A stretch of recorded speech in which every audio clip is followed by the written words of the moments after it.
Hi guys, it's your boy Shinobi Sage and it's finally here. The moment you've all been waiting for, the Blue Lock versus Under 20 arc. I'm going to be covering the whole arc, yes, I know. I've covered the whole third selection arc, but this was what I really wanted to get to. This is the best arc in sports manga and I wanted to create a series of videos for it. So guys, sit back, enjoy and welcome to the battle for Blue Lock. Let's get it.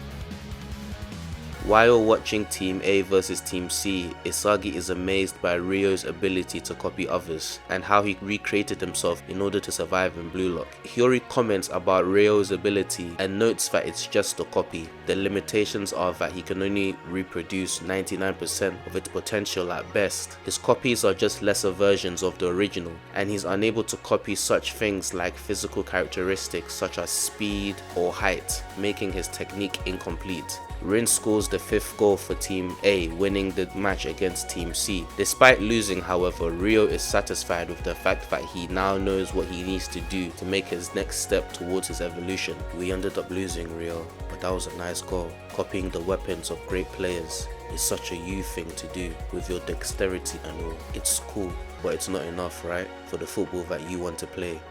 Yeah.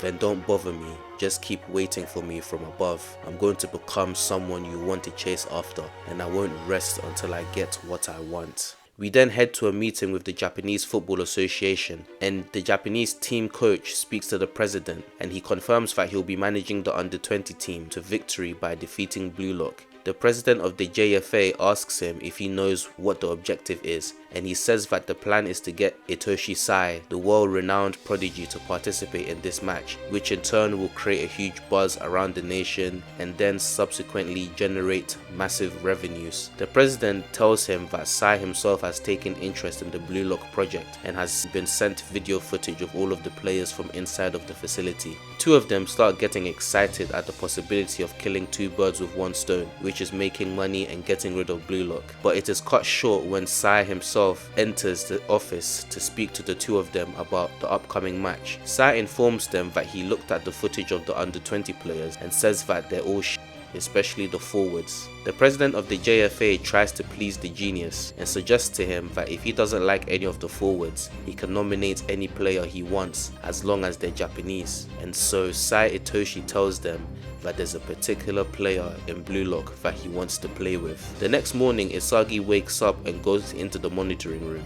There he sees the players whose matches have all ended. With the 3rd and 4th matches over, Team A hasn't lost a single match yet. The 5th and final match is in session, and Rin and Shido are desperately chasing for the ball to score. As the two get closer to the ball, Rin was able to get his shot off just before Shido, scoring the final goal for Team A. With the match over and Team A winning 5-4, Rin and Shido start brawling with each other again, and Shido knees Rin in the face, breaking his nose. Shido then leaps into the air, about to kick Rin in the head, but he is then electrocuted just before he does so. Ego shocked him to stop this stupid fighting, and he informs the players that since all of the tryouts are over, he will be announcing the members of the Blue Lock 11 team. The players eat in the cafeteria, waiting for the lineups to be announced. Tokimitsu asks Rin if he's okay, and Rin brushes it off and asks him where Shido is. Tokimitsu tells him that he was taken to the punishment room to be disciplined for his behavior. Ikiguri is nervous about whether he'll get chosen, and Raichi tells him that he's got no chance. He goes on further to say to him that him making it to the 3rd selection is a miracle in and of itself. Ikiguri yells at him and tells him that he didn't score any goals either,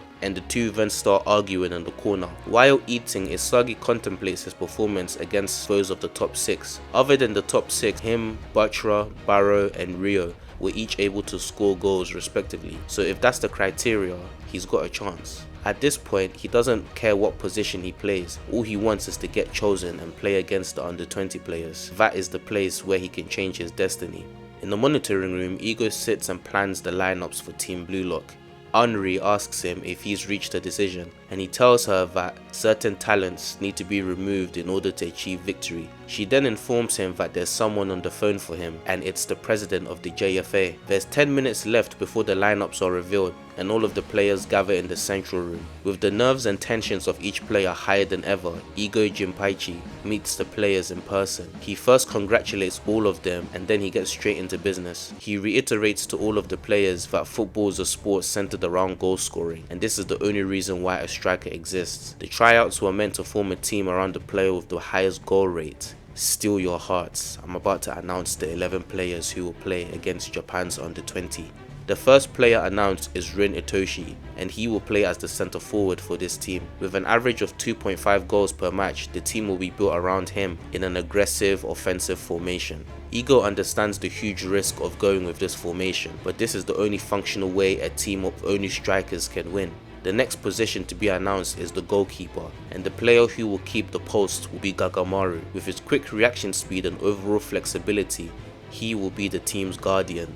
Next up are the two centre backs, and they are Nico and Aryu. Nico's high spatial perception and ball stealing ability, coupled with Aryu's overwhelming height and reach, will make them a troublesome duo against the under-20 forwards. The two side backs will be players who can boast both speed and technique, and they are Chigiri Hiyoma on the right side and Bachira Meguru on the left side. Igo then goes on to name the defensive midfielder, and that player is Karasu Tabuto. With his sharp analytical ability to read the field and to see through goals, he'll be the heartbeat of this team. The right winger will be Otoya Eita, the left winger will be Yukimiya Kenyu. Otoya was chosen for his speed and stealth to get behind his opponents, while Yukimiya was chosen for his ability to overwhelm players in the 1v1. Finally, in between, at the heart of the offense, will be these last two players. First, the player who with his superior ball control scored goals that went above and beyond the feasible. A brilliant and outstanding talent, Nagi Seishiro. With this team centered around Rin, they need the player who needs to be able to maximize his performance. Among all of the players who interacted with Rin, the one who was able to bring out the best numbers and repeatedly coexisted and asserted himself in Rin's shadow and even surpassed him. The last piece is Isagi Yoichi. These are the top 11 who will face the under-20 team. This is the Blue Lock 11.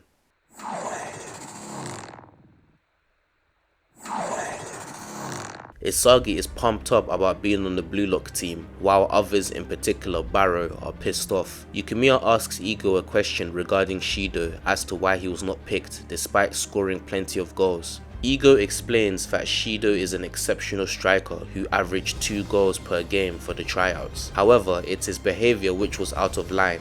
All of the goals he scored were due to his extremely high physical abilities and skill, and because of this, he was unable to spark a chemical reaction with Rin. Igo further commented that because of his attack on Rin, if he were to fight like that on the pitch during the under-20 match, he'll be given a red card and Team Blue Lock will have a huge disadvantage. Itoshi Rin and Shido Ryusei should not be together on the same pitch. Igo further goes on to state that none of the players will be able to handle Shido's ego because he's a player who scores according to his own merit, and only someone who can understand his thoughts can link up with him and raise his level of play. Such a person doesn't exist in Blue Lock. In fact, such a person may not exist in Japan. Shido's initial role would have been to replace Rin if the team were to find themselves in a time of need. At least that was the plan. Igo tells them that he got a call from the president of the JFA that Sai Itoshi was dissatisfied with the forwards in Japan's under-20. If Igo didn't accept the terms, the match would have been cancelled and Blue Lock would have been immediately shut down. And the condition he had was that Itoshi Sai got to pick one person from Blue Lock to add to the under-20 team. Shido shouts from the disciplinary room for Igo to let him out, and suddenly the door opens. "Hello, my little demon. Who the hell are you? Blue Lock is a cage, much too small for you. I will free you. I want your ego. Go wild for my sake." Itoshi Sai chose not any of you here, but Shido Ryusei instead. Rin and many of the other players are dismayed at hearing the news that Shido will be playing against them, and Igo tells them the truth that the Blue Lock team was either going to center around Rin or Shido. Igo chose Rin and Sai chose Shido. As to who chose correctly, that will be determined when the two egoisms clash in 15 days before the entire nation. Blue Lock will undergo training to become a team. Failure is no longer an option anymore. It's do or die. How lukewarm of you, Four Eyes. To me, this match is just another stepping stone for becoming the best in the world. That's right, being chosen as a regular isn't the endgame. Those of us in Blue Lock, we will win and go beyond to the world. We then transition to the under 20 training camp, where the coach informs them about the match, which is in 2 weeks, and he introduces the entire team to their newest member, Itoshi Sai. The players then become enamored and excited to play with him, and other players who are not that fast. The coach of the under 20 team gives them some motivational words, and he asks Sai if he has any words.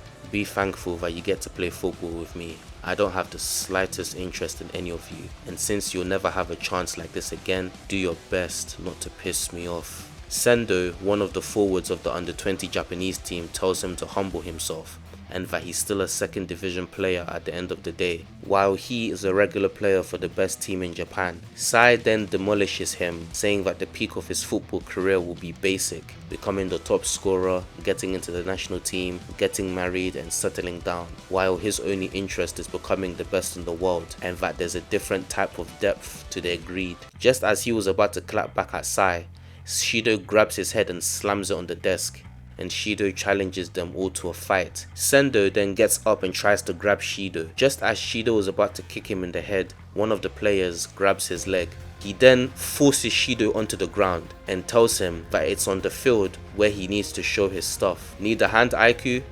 I got it, it's chill. And boy genius, that goes for you too. Since you're both newcomers here, if you want our confidence, you won't get it by talking a big game, but by actually playing, because us defenders will have your back.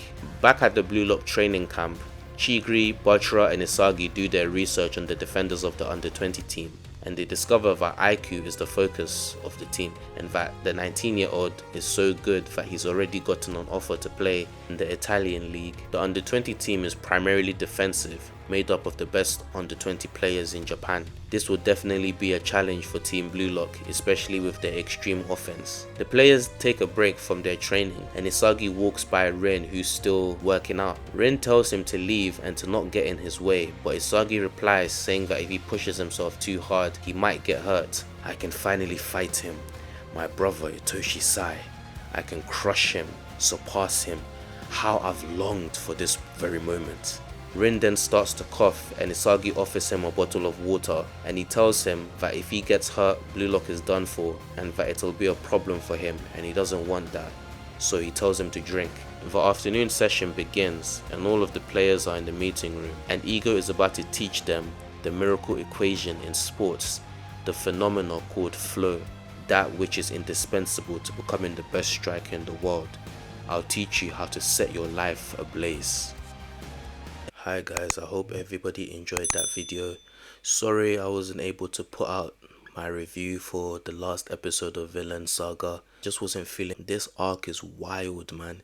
Like, you guys are in for a treat, honestly. I'm excited to do these videos for you guys and everything. So if you guys enjoyed the video, please like, share and subscribe, and also comment.